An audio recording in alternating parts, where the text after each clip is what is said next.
В январе этого года в Покровске состоялось переселение жителей аварийного дома по улице Заводская, 22 в новый каменный дом по Строительной, 1. Ключи от новой квартиры рассчитывала получить и Мария Воробьева, проживавшая в многострадальном бараке с 2000-х годов вместе с мужем и свекровью.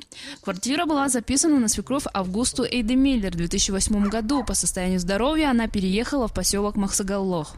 В 2011 году Мария Воробьева Александровна каким-то образом с 4-комнатной квартиры своих родителей благоустроенной выписалась оттуда и прописалась в матери бараке, ухудшила свои условия и прописалась в бараке, где мама проживала.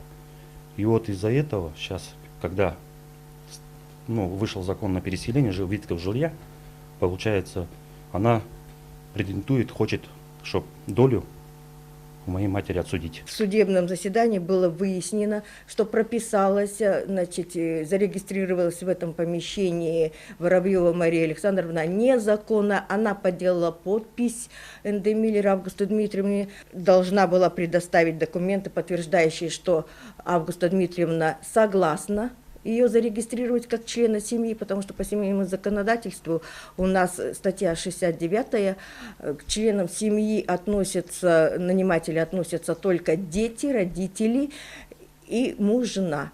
Остальные родственники только после согласия самого нанимателя и всех зарегистрированных в этом помещении. Этого не было сделано.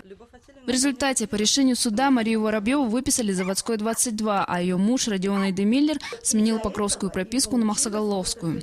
И так как по закону несовершеннолетние граждане должны быть зарегистрированы по месту жительства одного из родителей, их единственную совместную дочь прописали по махсагалловскому адресу отца за неимением официальной регистрации матери.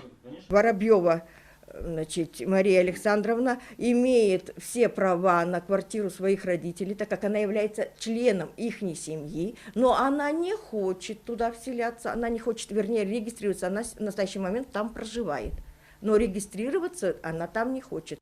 Таким образом, эта история имеет свои подводные камни. Во всех перипетиях этого квартирного вопроса в ближайшее время будет разбираться суд. Виолетта Засимова, Федор Тарасов, НВК Саха, Ангаласский улус.